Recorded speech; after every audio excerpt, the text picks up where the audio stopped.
نحمده ونصلي على رسوله الكريم أما بعد فأعوذ بالله من الشيطان الرجيم بسم الله الرحمن الرحيم رب اشرح لي صدري ويسر لي أمري واحلل عقدة من لساني يفقهوا قولي آمین۔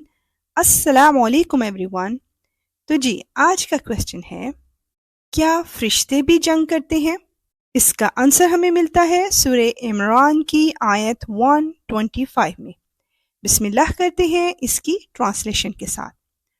ہاں، بلکہ اگر تم صبر اور تقوی اختیار کرو اور وہ لوگ اپنے اسی ریلے میں اچانک تم تک پہنچ جائیں تو تمہارا پروردگار 5000 فرشتے تمہاری مدد کو بھیج دے گا جنہوں نے اپنی پہچان نمایاں کی ہوگی۔ اللہ اکبر۔ یہ سارا حوالہ جنگ بدر کا ہے۔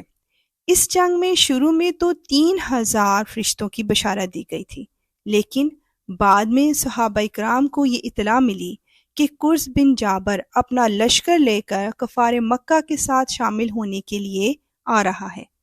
کفار کی تعداد پہلے ہی مسلمانوں سے 3 گنا زیادہ تھی۔ اب اس لشکر کے آنے کی اطلاع ملی تو مسلمانوں کو تشویش ہوئی۔ اس موقع پر یہ وعدہ کیا گیا کہ اگر قرظ کا لشکر اچانک آ گیا تو 3000 کی بجائے 5000 فرشتے اللہ رب العزت جنگ کے لیے بھیجیں گے۔ لیکن پھر قرظ کا لشکر نہیں آیا، اس لیے 5000 فرشتے بھیجنے کی نوبت نہیں آئی۔ یہاں قرآن کریم ہمیں سکھا رہا ہے کہ آخر کار تمام امور اللہ تعالیٰ کی طرف پلٹتے ہیں، اور تمام اشیاء اور واقعات میں اصل فیکٹر اللہ کی ذات ہے۔ فرشتوں کا اتارا جانا تو اہل ایمان کے لیے خوشخبری ہے تاکہ ان کے دل خوش ہوں، ثابت قدم ہوں اور انہیں اطمینان و سکون نصیب ہو۔ رہی نصرت و فتح تو وہ براہ راست اللہ کی جانب سے ہے۔ اس کا تعلق اللہ تعالیٰ کی قدرت اور اس کے ارادے سے ہے، بغیر کسی واسطہ، بغیر کسی وسیلہ اور بغیر کسی سبب کے۔ ہمیں چاہیے کہ ہم تقوی اور اللہ خوفی کی راہ اختیار کریں۔ ہمارا بلیو یقین ہو کہ اصل قوت کا سرچشمہ اللہ کی ذات ہے، تمام امور اس کے ہاتھ میں ہیں اور اسی کے ارادے کے تابع ہیں، اور صرف اس کے اذن اور اس کے ارادے سے فتح و نصرت نصیب ہوگی۔ اور اللہ ہی بڑی قوت والا اور بینا ہے۔ وہ بڑی قوت والا ہے، صاحب اقتدار ہے، اور اس بات پر قادر ہے کہ نصرت اور فتح عطا کرے، اور اس کے ساتھ وہ حکیم بھی ہے، اور وہ فتح اس لیے عطا کرتا ہے کہ اس میں اس کی حکمت پوشیدہ ہوتی ہے، اور جب کوئی ناکامی یا ہار نصیب ہوتی ہے تو بے شک وہ بھی اللہ کی حکمت سے خالی نہیں ہوتی۔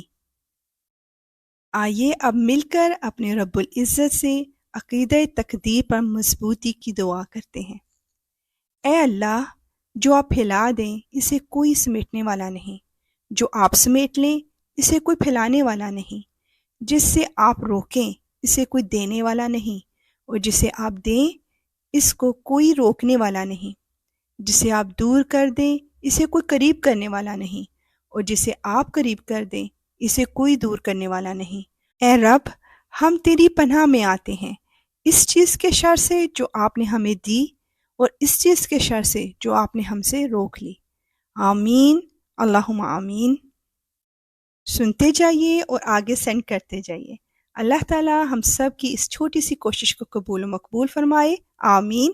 اور اب نیکسٹ ایپیسوڈ کا کویسچن، یہود، پتھر اور اسلام کیا ہیں؟ ملیں گے اس کے آنسر کے ساتھ۔ اب اجازت، وآخر دعوانا ان الحمد للہ رب العالمین۔ سبحانک اللہم وبحمدک، اشہد ان لا الہ الا انت، استغفرک واتوب الیک۔ السلام علیکم ورحمۃ اللہ وبرکاتہ۔